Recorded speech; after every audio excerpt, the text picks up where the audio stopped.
Hello students, welcome to my YouTube channel easy physics by Sachin. अगर आप लोगों ने अब तक इस चैनल को सब्सक्राइब नहीं किया है तो प्लीज़ सब्सक्राइब कर ले और जो वीडियोस आती हैं उनको शेयर ज़रूर करते रहिए। अपने जो फ्रेंड्स हैं आपके 10th क्लास के, उनको ये वीडियो पहुंच जानी चाहिए। ठीक है। जैसा कि आप सबको पता है, हमने फर्स्ट चैप्टर 10th साइंस का स्टार्ट किया था और वो अब हमारा ख़त्म हो चुका है। इसलिए आज हम अपना सेकंड चैप्टर स्टार्ट करने वाले हैं। अगर आपको पिछले चैप्टर में कहीं पर भी कोई प्रॉब्लम है तो आप मुझे कमेंट बॉक्स में कमेंट डाल के या फिर मेरे व्हाट्सएप नंबर पे आप मैसेज करके उसको पूछ सकते हो। ठीक है। तो चलो शुरू करते हैं हम आज का जो हमारा चैप्टर है, सेकंड चैप्टर। और सेकंड चैप्टर का नाम क्या है हमारा? Acids, basis and salts. तुमने भाई सुना होगा एसिड्स के बारे में, बेसिस के बारे में और साल्ट्स के बारे में। ठीक है। सो सपोज करो, अपने मन ही मन में आप लोग एग्जांपल्स सपोज कर लेता हूँ। मैं यहाँ पर कुछ केमिकल्स के नेम लिख देता हूँ भाई। ठीक है। क्या कर देता हूँ, कुछ केमिकल्स के यहाँ पर मैं नेम लिख देता हूँ। जैसे हमारा HCl, हाइड्रोजन क्लोराइड, और लिख लेता हूँ मैं H2SO4, और लिख देता हूँ HNO3, और भी लिख देता हूँ NaOH, और भी लिख देता हूँ MgOH ट्वाइस, और भी लिख देता हूँ CaOH ट्वाइस। ये मैंने कुछ कंपाउंड्स के यहाँ पर केमिकल फॉर्मूलेस आपके लिए लिखे हैं। क्या आप लोग इनमें से आइडेंटिफाई कर सकते हो भाई एसिड कौन सा है, बेस कौन सा और साल्ट कौन सा है? अभी फिलहाल हम एसिड और बेसिस की ही बात करने वाले हैं, साल्ट को उनके जस्ट बात करते हैं। ठीक है। तो भाई एसिड बेस, क्या इनमें से आप लोग आइडेंटिफाई कर सकते हो कि कौन सा कंपाउंड हमारा एसिड है और कौन सा कंपाउंड हमारा बेस है? हाँ, उसको आइडेंटिफाई किया जा सकता है। और आइडेंटिफिकेशन के लिए उसके हमारे पास कुछ कैरेक्टरिस्टिक्स होते हैं एसिड की, कुछ कैरेक्टरिस्टिक्स होती है हमारी बेसिस की। ठीक है। जैसे मैं अभी आपके सामने कुछ इनमें से इनको ब्रेक कर लेते हैं। जैसे ये हाइड्रोजन है HCl, अगर मैं इसके आयंस फॉर्म करता हूं तो इसके पास हमको क्या क्या मिलता है? एक तो H पॉजिटिव है, दूसरा क्या है? Cl negative. ठीक है। एक इसमें से कर लेता हूँ, एक ही कर लेता हूँ। अगर मैं NaOH के आयन बनाता हूँ तो क्या बन जाते हैं? Na positive OH negative. ठीक है। ऐसे ही अगर मैं H2SO4 को देखता हूँ, H2SO4 के क्या आयन बनेंगे भाई? हमारा दो हाइड्रोजन है तो 2H, 2 पॉजिटिव, क्योंकि अगर मैं इसको सेपरेटली लिख लेते हैं H प्लस H प्लस, क्योंकि ये दो H है हमारे। ठीक है। और ये क्या है? SO4 2 negative. ऐसे ही अगर मैं इनमें से एक लिख लेता हूँ, मान लो मैं कैल्शियम लिख लेता हूँ, कैल्शियम हाइड्रोक्साइड। ठीक है। इनको इसको जब ब्रेक करता हूँ तो ये क्या बनेगा? ये बन जाएगा हमारा कैल्शियम 2 पॉजिटिव और 2 OH नेगेटिव। ठीक है। या हम कहें यहाँ पर हमारे कितने OH आयन हैं? 2 OH आयन हैं। दोनों के ऊपर कैसा कैसा चार्ज है? नेगेटिव चार्ज है। ठीक है। या फिर ऐसे लिख लो OH2, ऐसे ही ठीक रहेगा हमारा। मैं बिल्कुल ब्रेक करके लिखा भाई, बिल्कुल सिंपल में। ठीक है। अब देखो भाई, ये चीज है ऊपर वाली बॉक्स में डाल देता हूँ इसको। यहाँ पर हमको क्या दिख रहा है? क्या इसमें और इसमें कुछ कॉमन है? हाँ भाई, ये H पॉजिटिव है, यहाँ पर भी क्या है? H पॉजिटिव है। ये चीज क्या इनमें कॉमन है? ठीक है। यहाँ पर नीचे वाले में कुछ कॉमन है, यहाँ पर OH नेगेटिव है और यहाँ पर क्या है? OH नेगेटिव है। ठीक है। तो भाई हमें यहीं से पता लगेगा भाई हमारा कंपाउंड एसिड है या हमारा कंपाउंड क्या है? बेस है। हम किसके बारे में बात कर रहे हैं? एसिड और बेस के बारे में। साल्ट को इनके बाद देखते हैं भाई साल्ट क्या होता है। ठीक है। तो यहाँ पर हम देखते हैं भाई कुछ कंपाउंड्स ऐसे हैं जिनमें H पॉजिटिव आयन जो है वो क्या है? कॉमन है। ये H पॉजिटिव क्या है? कि आयन है। ऐसे ही दूसरा आयन कौन सा है? OH नेगेटिव आयन है। ठीक है। अब भाई जिस कंपाउंड के अंदर H पॉजिटिव आयन होता है, कौन सा आयन होता है? H positive. क्या कॉमन है भाई इनमें? जिसमें हमारा होगा क्या? H positive ion. ठीक है। उस कंपाउंड को हम क्या बोलेंगे?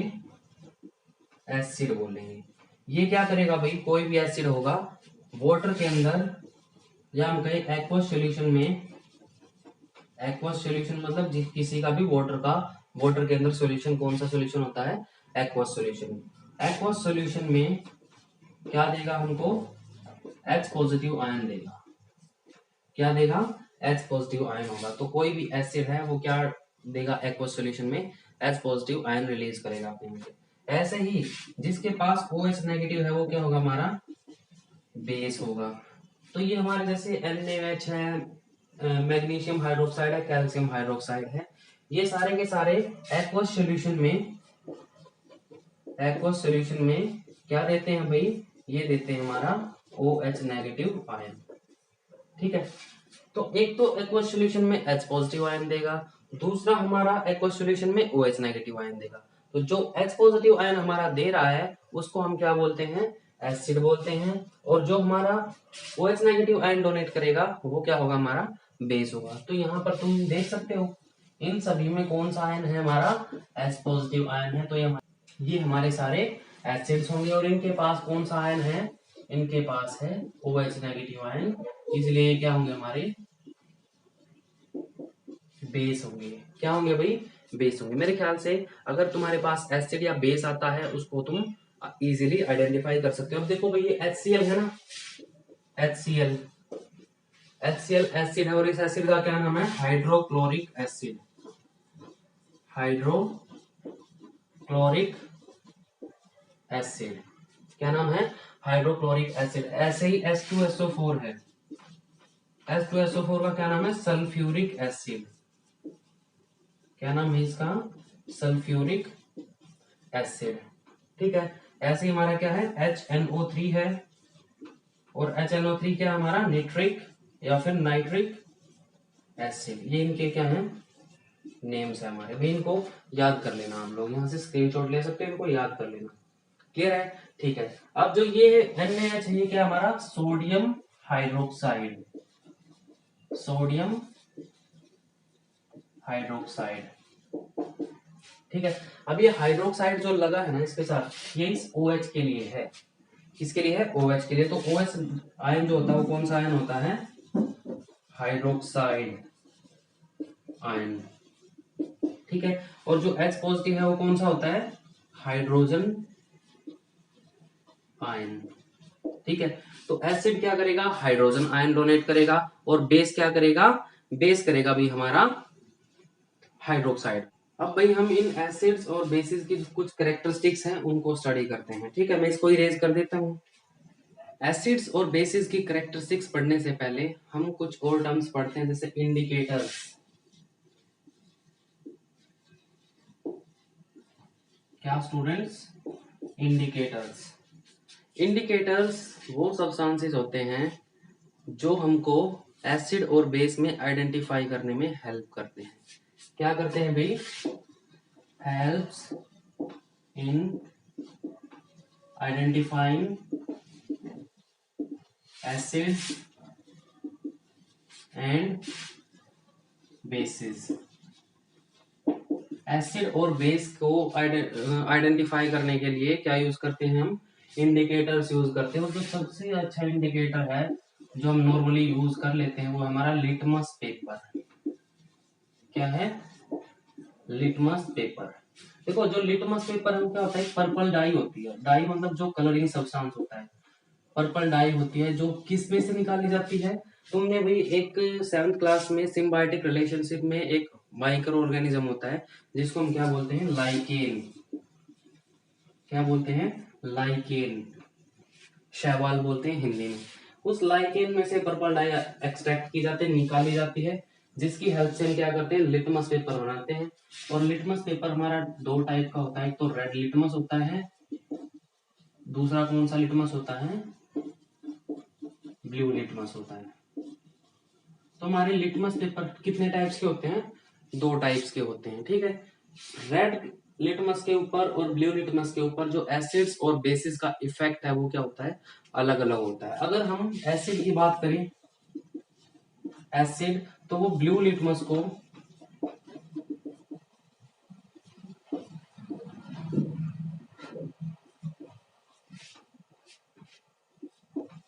ब्लू लिटमस पेपर को कैसे में चेंज कर देता है भाई?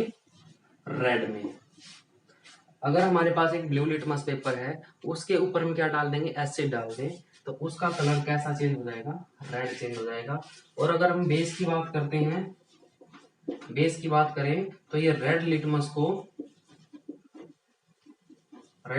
को किस में कन्वर्ट कर देता है, ब्लू कलर में। मतलब ये रेड से उसका कलर कैसा चेंज कर देता है, ब्लू। तो अगर हमारे पास लिटमस पेपर है तो हम, और हमारे पास कुछ एसिड्स हैं, तो लिटमस पेपर की हेल्प से हम क्या कर सकते हैं, उन एसिड्स और बेसिस को क्या कर सकते हैं, आइडेंटिफाई कर सकते हैं भाई इनमें से कौन सा सॉल्यूशन एसिडिक है और कौन सा सॉल्यूशन बेसिक है। एक्चुअली में ये हमारे डेंजरस होते हैं, एसिड्स जो होते हैं और बेसिस जो डेंजरस होते हैं, इनको अगर हम हाथ से टच कर ले एसिड को तो हमारे हाथ भी बर्न हो सकता है, इसीलिए हम उनको ऐसे नहीं चेक कर सकते।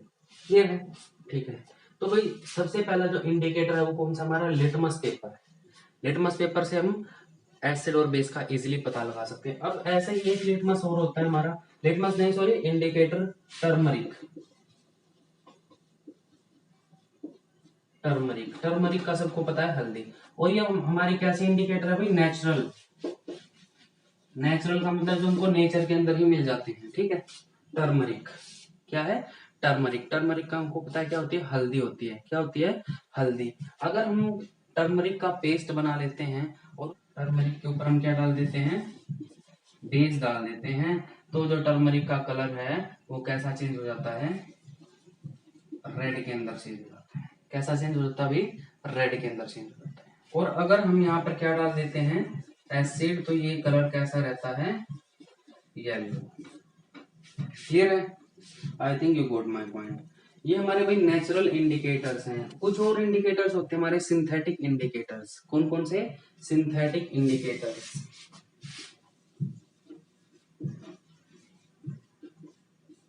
सिंथेटिक इंडिकेटर्स कौन से होंगे, जिनको लेबोरेटरी में क्या कर सकते हैं हम, प्रिपेयर कर सकते हैं। कहाँ प्रिपेयर कर सकते हैं, लेबोरेटरी में। जैसे मिथाइल ऑरेंज, मिथाइल ऑरेंज और फिनोलेफ्थलीन, फिनोलेफ्थलीन, ठीक है। ये भी हमारे क्या होते हैं, इंडिकेटर्स होते हैं। और ये इंडिकेटर होते कैसे हैं, सिंथेटिक होते हैं। और जो हमारा भाई मिथाइल ऑरेंज है, ये क्या करता है, एसिड अगर इस पे डालेंगे तो रेड में कन्वर्ट हो जाएगा, और अगर क्या डालेंगे, बेस, तो ये येलो में, ठीक है। ऐसे ही भाई हर एक इंडिकेटर के साथ एसिड और बेस हमारा क्या करते हैं, अलग अलग तरह से बिहेव करते हैं, ठीक है। जरूरी नहीं सभी में एक जैसा कलर चेंज आए, तो उसमें कलर का चेंज क्या होता है, डिफरेंट डिफरेंट होता है, अकॉर्डिंग टू इंडिकेटर वहां पर चेंज होते हैं, ठीक है। मेरे ख्याल से समझ में आ गया होगा। एक और इंडिकेटर होते हैं हमारे, जिनको बोलते हैं ओल्फैक्टरी इंडिकेटर्स।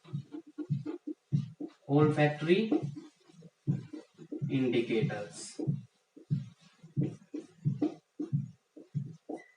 ओल्फैक्टरी इंडिकेटर्स कौन से होते हैं, अगर हम उनमें एसिडिक या बेसिक सब्सटेंस डालते हैं तो उनकी क्या हो जाती है, ओडोर चेंज होता है। क्या हो जाता है इनमें, odour changes. Odour changes, odour का मतलब क्या होता है भाई, स्मेल। मतलब उनकी जो स्मेल है वो क्या हो जाती है, चेंज हो जाती है। तो ऐसे इंडिकेटर्स को हम क्या बोलते हैं, ओल्फैक्टरी इंडिकेटर्स बोलते हैं, ठीक है। अब चलते हैं हम एसिड और बेसिस की करेक्टरिस्टिक्स की, उनकी करेक्टरिस्टिक्स क्या है, ठीक है। इसको मैं इरेज कर लेता हूँ। इसका आप लोग स्क्रीनशॉट ले सकते हो ताकि आपको इजी रहे, ठीक है। यहाँ पर लिख देता हूँ मैं, करेक्टरिस्टिक्स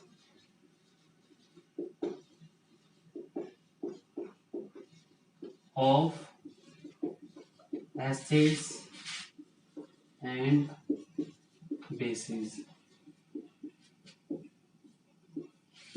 भाई कुछ कुछ तुम पढ़ चुके हो 7th क्लास में एसिड्स और बेस को, तो हम एसिड की करेक्टरिस्टिक देखते हैं और साथ में ही बेस की, इन दोनों को क्या कर लेते हैं, हम डिफरेंशिएट कर लेते हैं।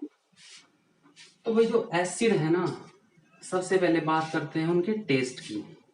एसिड्स का जो टेस्ट होता है वो कैसा होता है, सॉर होता है। सॉर इन टेस्ट, मतलब खट्टे होते हैं भाई। कैसे होते हैं, खट्टे होते हैं। जो हमारे भाई सिट्रस फ्रूट्स है, जैसे हम ऑरेंज की बात करते हैं, ठीक है, और लेमन की बात करते हैं, आंवला की बात करते हैं, एप्पल है, स्पाइनिक है, सारी चीजों में एसिड होता है, ठीक है। तो बेसिकली जो एसिड्स का टेस्ट है उनको कैसा मिलता है, सोर होता है, और जो हमारा बेस का होता है वो कैसा होता है, बिटर होता है, बिटर इन टेस्ट। ये टेस्ट में कैसे होते हैं भाई, कड़वे होते हैं भाई, कैसे होते हैं, कड़वे होते हैं। और क्या हो सकता है भाई इनकी कैरेक्टरिस्टिक, और क्या क्या कर सकते हैं एसिड, ये हमारा एसिड ब्लू लिटमस को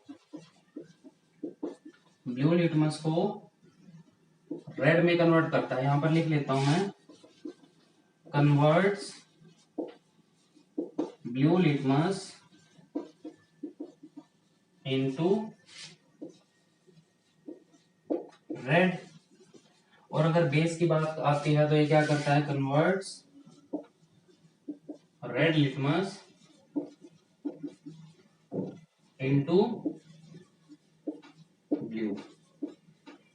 ठीक है, अब हमने और क्या पढ़ा था, हमने ये पढ़ा था कि जो एसिड है उसको कौन सा आयन देता है, H पॉजिटिव आयन देता है। They gives H positive hydrogen ion बोलते हैं भाई इसको, क्या बोलते हैं, hydrogen ion in the solution. कैसा आयन देते हैं, हाइड्रोजन आयन देते हैं। और भाई इसको हम H3O पॉजिटिव आयन भी बोलते हैं। इसको हम आगे पढ़ने वाले हैं, ठीक है, आगे पढ़ेंगे। अच्छा, जो हमारा बेस है वो क्या करता है, क्या करता है भाई बेस, दे डोनेट्स, दे गिव्स OH नेगेटिव आयन, इसको हम हाइड्रोक्सिल आयन बोलते हैं। क्या बोलते हैं, hydroxyl ion in the solution. ठीक है, ये कैरेक्टरिस्टिक्स हैं कि। और भाई एग्जांपल दे सकते हैं हम, HCl है, H2SO4 है, एटसेट्रा। ये हमारे किसके एग्जांपल्स हैं, एसिड्स के हैं। और बेसिस के एग्जांपल क्या होंगे, बेसिस के एग्जांपल होंगे हमारे